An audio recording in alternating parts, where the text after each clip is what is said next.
right, we will go ahead and get started. So for those of you just joining us, Rick Holland's having some technical issues, so he isn't here to introduce me. So I'll introduce myself. My name is Eli. I am a cyber threat intelligence analyst with Early Warning Services. And this presentation is called The Secret Life of Forgotten Malware C2. A little background of who am I? CTI analyst, just mentioned that. I actually just finished up my master's degree, have a couple of certifications. And I just wanted to mention, if anybody here has been on the fence or considering going back to school, I found that the explosive growth and learning I've got through my master's program was just fantastic, not just in terms of the material covered, but also just other things that came along with that. So if you're looking for a sign to go back to school, I would like to encourage anybody out there today thinking about it, absolutely go for it. I thought it was a fantastic opportunity. So that being said, we're going to start off this presentation talking about the good old pyramid of pain. So the pyramid of pain, if you're not familiar with it, it actually originated in a paper back in 2013 written by David Bianco. And basically what it does is it covers the different elements of an intrusion and the different artifacts that are left behind. And basically how hard is it for a bad guy to change those things? The stuff at the bottom is pretty easy for a bad guy to change. As you move up the pyramid, it gradually gets harder to the point where things like the way they do business, like TTPs, that's extremely tough. And kind of in the bottom half of the simple things is domain names. And that's kind of where this talk started off and where this argument that I had with some peers kicked off. And what my concern is I fear that we have artificially or wrongly given the idea that domains are something that we shouldn't pay attention to in the long run. And I would argue that there are some domains that need to permanently have our attention and focus, and we'll go on from there. So a little fun fact, by the way, this is the Twitter account, or this is the paper that came from that we get our pyramid of pain from, and you can actually, I've got the link there on the previous page, but this is the Twitter account of David Bianco, a guy who wrote it, and he plays bagpipes apparently. Also, fun fact, I play the bagpipes, so I would like to announce that bagpipes are the official instrument of CTI. I don't hear anybody arguing with me today, so I think we're just going to roll with it. All right, moving on. So how long do we retain our IOCs? And this kind of gets into something known as threat intelligence platforms and tips. I've heard a lot of, like I said, opinions and hot takes, but incident response has taught me there are times when organizations have been dealing with an intrusion and an IR firm goes in and they find an old infection that in some cases is years old because there was some random box in the network that was beaconing out and had some old malware infection, and it doesn't get discovered until an IR firm comes in and finds these sort of things. Now, where do we keep our IOCs, our indicators of compromise? There's a lot of different ways you can manage these things. There's a lot of platforms out there. This is just a couple of them, but they range everywhere from free 99 to 6 figures plus. You can do it on-prem, you can do it in the cloud, you can do hybrid models. There's a bunch of different ways to do it. But just to kind of give a little run through of how these things typically work, typically you will have your network, and on your network you will have users and machines, and they make a DNS request. Your DNS requests hopefully are feeding into a SIM. Our previous talk, John Stoner's, they also just mentioned SIMs as well. So you have all your DNS requests going into the SIM. At the same time, you also have your threat intel platform where you manage all of your indicators, and they're also putting all your IOCs from all your feeds down into the SIM. Where do you get IOCs from? You can get those from a bunch of different IOC feeds that are out there. Again, this is just a really high level overview if you've never seen or not familiar with this kind of workflow and how these work. Now, let's say you have a user on your network or a machine make a request to badguy.com. Badguy.com is also listed in one of these IOCs as a known malware domain or a bad thing. It triggers an alert. It is then triaged and reviewed and investigated by your analyst, right? So moving on. Where do we get our IOCs? And here's another awesome link for you.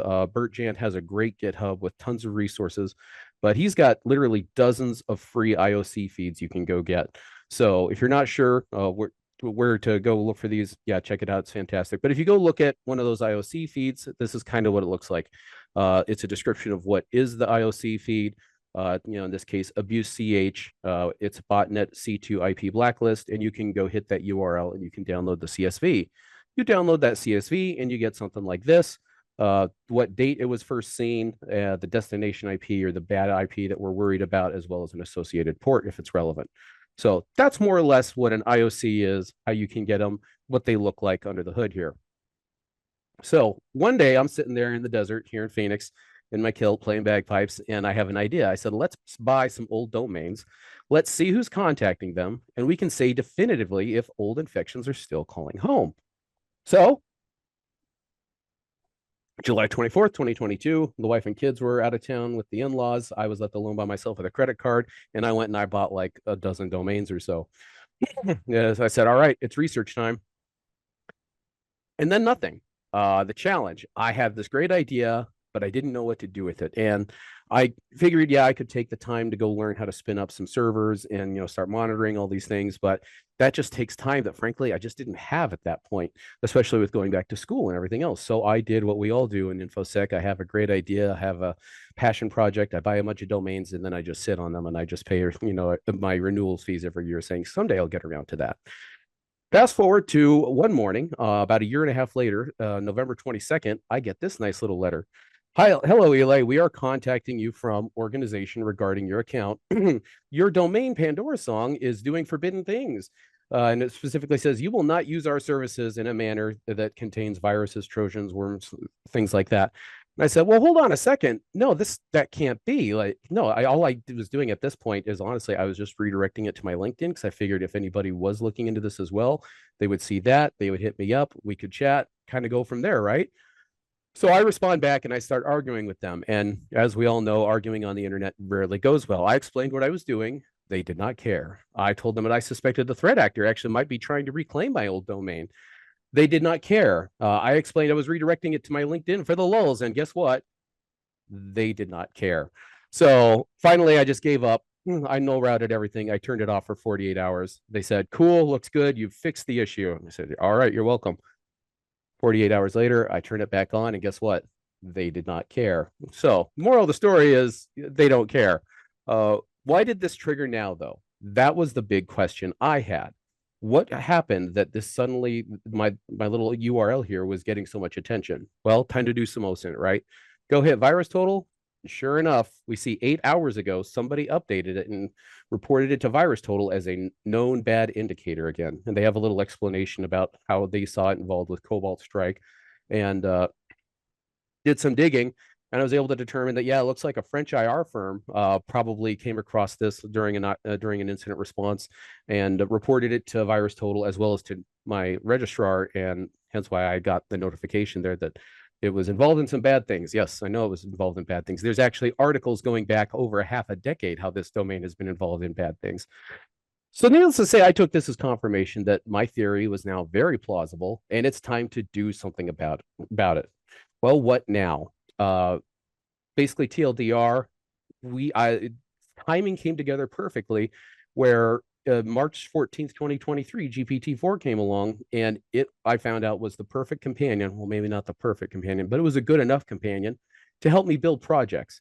Now, it is the instructor, it is the mentor that will not get tired of your stupid questions. It will not get exhausted when you don't get it.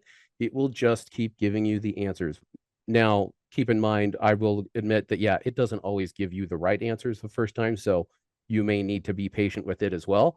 But the progress I was able to make after November of 2023 in just a few weeks after being stuck for a year and a half and busy with other things and kind of, to be honest, forgetting about this was absolutely fantastic. So let's go through some use cases. What problems did it help me solve? So first off, once we got everything up and running, I've got all these logs.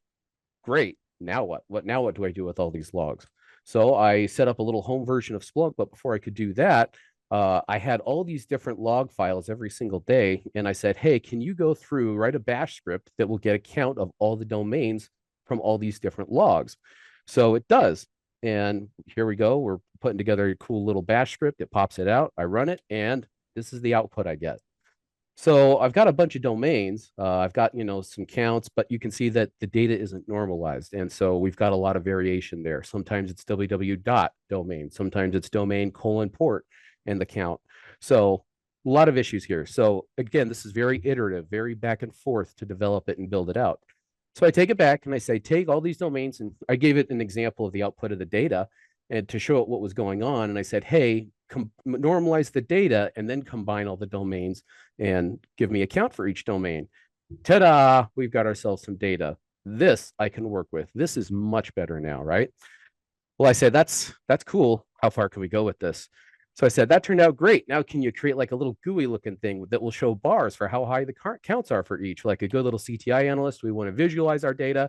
And ta-da, I created what I call the poor man's Splunk. Yes, indeed. From the command line there, we can now visualize our data with a fun little bash script. Anyway, moving on.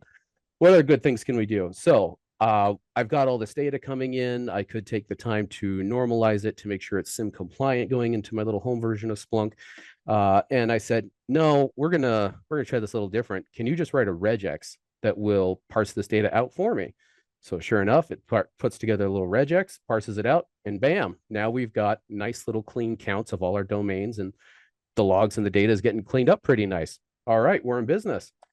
Some other fun little things I found out. So you can't just open up a server on port 80 and port 443 and just automatically get HTTPS traffic.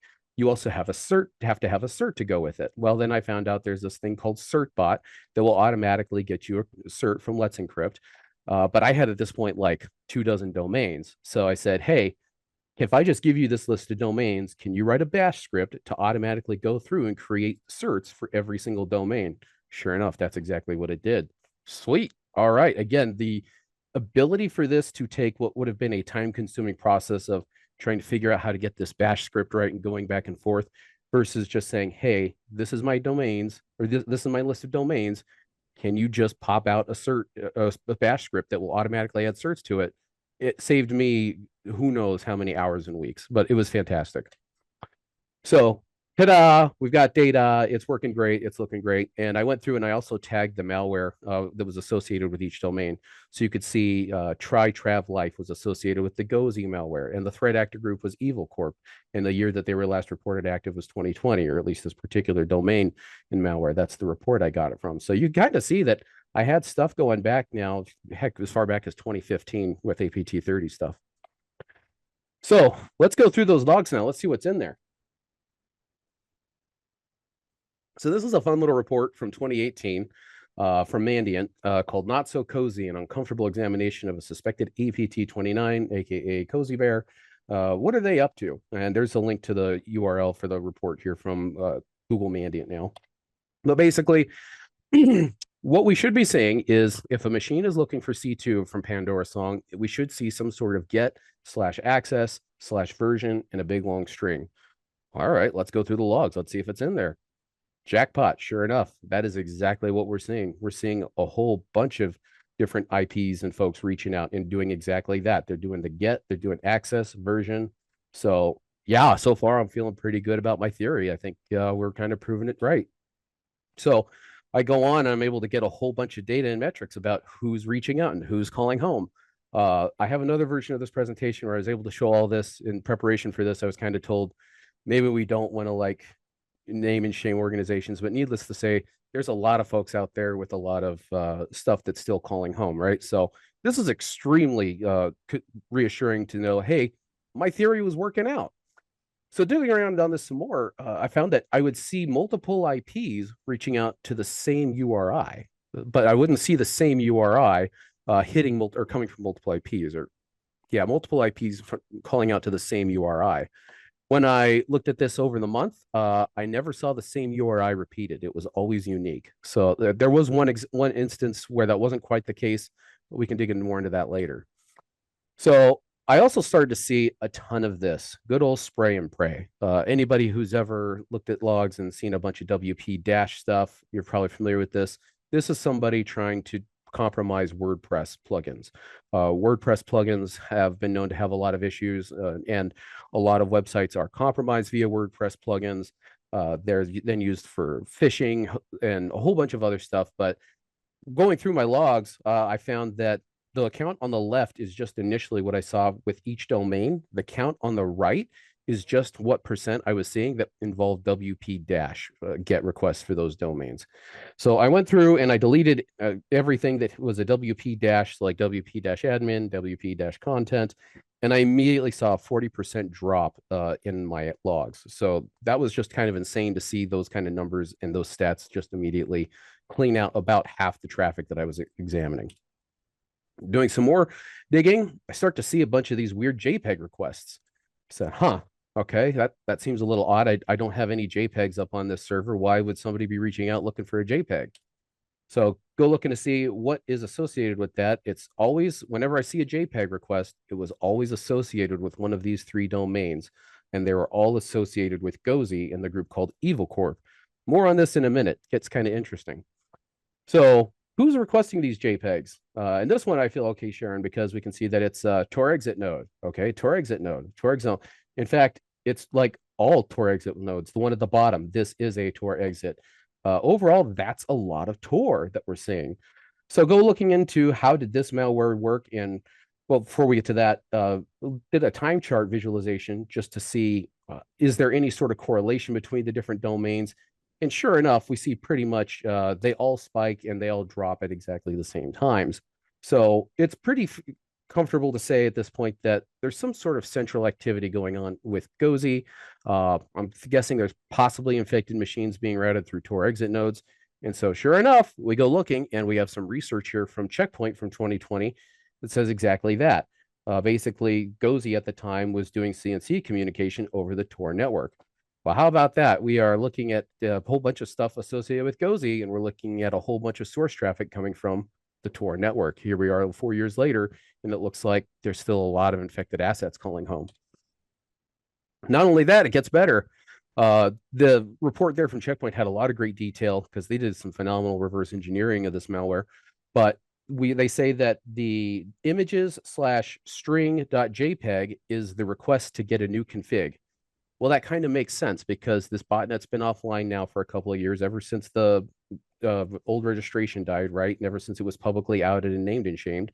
And so that makes sense that now these machines are sitting there looking, not able to talk home to anybody. So they're calling out looking for a new config. Hey, give me a new config. So the traffic I'm seeing is exactly what I think we should be expecting to see if, you have a bunch of machines that had lost contact with the botnet. So I go ahead, we run some TCP dump, we get some PCAPs profit, and lo and behold, sure enough, we're getting some nice fat juicy packets here with a whole bunch of encrypted data.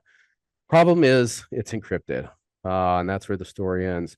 Nope, just kidding. That's where NCC Group came in. And in June of that year, they published a blog also going through Gozi malware. And they included the encryption keys for the for their Gozi Serpent network. So now this leads into a whole bunch of other things of like, okay, now we're going to have to figure out how to decrypt all this stuff and put it all back together. To be honest, I was still going through school. I had other things I needed to do. TikTok, time to move on to other things. I will say about a week and a half ago, a group called Watchtower was doing some similar research, and they also did some really cool reverse engineering and unlocking of what was in this stuff. And so check out their blog for some really great info and details. So how's it going so far at this point? I am not the first to discover this. I am not even the second to discover this activity, but I am the first to highlight that it's ongoing like 4 years later. So some cool news. My theory that some of these domains still have value long after they're reported is holding pretty true, I think. All right, switching gears. Enough about crimeware APT stuff. Let's talk about the Chinese APT domains. So I was able to get my hands on a couple of domains from APT 30. And sure enough, they're more or less following that same kind of pattern of life. They're kind of surging at the same time, dropping at the same time. But the weird thing that caught my attention about these was the fact that I was having a hard time registering because every time I would try to go buy an old APT 30 domain, I would find something like this. It was already registered and it was being used to run like a bunch of ads for like Chinese camming or gambling websites. In this case, this particular domain was registered in March of 2022. This particular domain was registered in July of 2023. This particular one was registered in September of 2023. But I started to notice this trend of every time I wanted to go register one of these domains, especially associated with APT 30 stuff, it was already taken. It was very hard for me to get my hands on one. When I went through and just kind of did an analysis of a couple of them, I found 4 were just parking pages, 3 were these gambling, camming websites with a bunch of ads, 2 were researcher owned, i.e. the ones that I owned. Well, what else is going on in Southeast Asia? Well, this is an article from CNN.com about the rise of click farms. Basically, what they're doing is they have just walls of cell phones generating fake clicks and a lot of activity to sell ads. My theory of what we're seeing here, what we're likely seeing is some click fraud because there's a ton of ads on all these websites. So I suspect what we're seeing is they're using this zombie traffic to these domains to count as hits and to get stats and basically say, hey, your ad was seen by this many thousand people. Here's all the traffic to prove it. Look at all these unique IPs that are coming in, when in reality, it's actually just a lot of compromised machines that are calling home. So I'm having a lot of fun with this. I'm making a lot of great headway. It's been like a year and a half, 2 years since I originally bought these domains. I want to go buy some more Gozy domains because those ones are super cool, right? These are a list of the wasted locker ransomware Gozy C2s, and I try to go buy them, and I start getting messages like this: gadgettops.xyz is not available. Okay, that's weird. I go to ICANN, and it tells me the who is not found. Well, that seems kind of contradictory because the other one just said it's not available, but if ICANN is telling me it's not found, that means it's not registered, so I should be able to buy it, right? Euro DNS tells me it's unable to get a who is result. Again, that should be because it's available to buy, right? Hostinger tells me it's already registered. I said, what is going on? This doesn't make any sense. Finally, I go to gen.xyz registry, and they gave me a little bit more interesting info. And it says, this domain has been reserved by the registry and is not available for registration. For more information on who is status codes, please go to icann.org/EPP. I had never heard of EPP up until this point. So if you have, this is maybe just a little bit of review for you. But EPP is the Extensible Provisioning Protocol, aka a bunch of domain status codes. And what these are is a lot of really cool ways that you can go through and you can kind of lock down an domain, or if you are somebody who does any sort of domain defense or defensive registrations or reputation kind of things, check out the EPP, the Extensible Provisioning Protocols, because it gives you a bunch of different ideas and ways that you can kind of go seize a domain if you're having issues with it. So this one is particularly interesting. It says this status prevents your domain from being deleted. It's an uncommon status that is usually enacted during legal disputes at your request or when a redemption period is in place. So I don't know what's fully going on with the Wasted Locker Goes EC2 list, but someone else is watching it and someone else has gone through and locked them all down, and I can't register them as of the last time I tried anyway. Well, what's so special about Wasted Locker? What's going on with that? If you may recall, Wasted Locker was involved in a little incident in July 2020 when Global GPS had a little bad day when Garmin got hit by Wasted Locker GPS. This resulted in this guy being involved. Wasted Locker was linked to Evil Corp, and Evil Corp was linked to a guy named Maxim Yakubits. Yakubits, about 6 months before this whole thing went down in late 2019, the UK National Crime Agency, the FBI, all came out and publicly named him and outed him as being involved with ransomware, and also linked him to the Russian government, saying that he had a secret clearance or was in the process of getting one with the FSB. Since then, his name has come up in a bunch of really great research from Recorded Future. They've done a bunch of really great research called the Dark Covenant. He's mentioned in there along with a bunch of other interesting links between Russian crime and Russian intelligence. So I'm not sure exactly what the link is, but it's just interesting to see all this going on around Wasted Locker, Gozy, and now we can't register the Gozy C2 stuff. So it's weird. It's interesting. I'd like to know more. So if you happen to know more, please feel free to reach out to me on LinkedIn. I would love to learn more. So long story short, in conclusion, what did we learn? I believe we need a better taxonomy or a better way to differentiate and highlight permanently bad IOCs. There is no way you can ever say it is okay for your network to be beaconing out to some of these domains. If you ever see a machine calling home to one of those domains, to one of these permanently bad custom made malware C2s, that's bad. It's not like it was a compromised mom and pop website that it had a vulnerable something or other in there and they're actually a valid company. No, a lot of these, it's permanently bad. I also found that we were able to find that, yes, in some cases there was decade-old domains still hold value for CTI and for fraudsters, I would argue. And also I found as a result of this, AI was a companion and its usefulness was immeasurable. But the story doesn't stop there. When you submit a talk to SANS and you get accepted to their CTI summit, you start to think to yourself, cool, I'm going to point out there's some problems here and, some things need to be better. We should do something about it.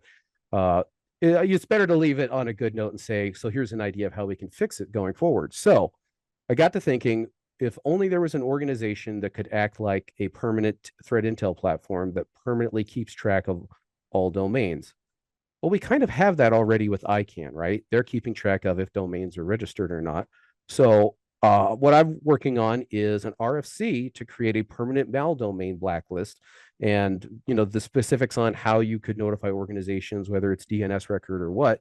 I kind of have some basic ideas on, but I actually just put this on LinkedIn, so I'll drop this in the Slack real quick. Track 2 summit discussion. But head on over there. I posted it to my LinkedIn and to my GitHub. If you have any ideas, this is my first time ever submitting an RFC. So if you have any thoughts, ideas on how to do something like this, please feel free to share. This is all new to me. But yeah, I think there's an opportunity here to go out and do some good in the industry.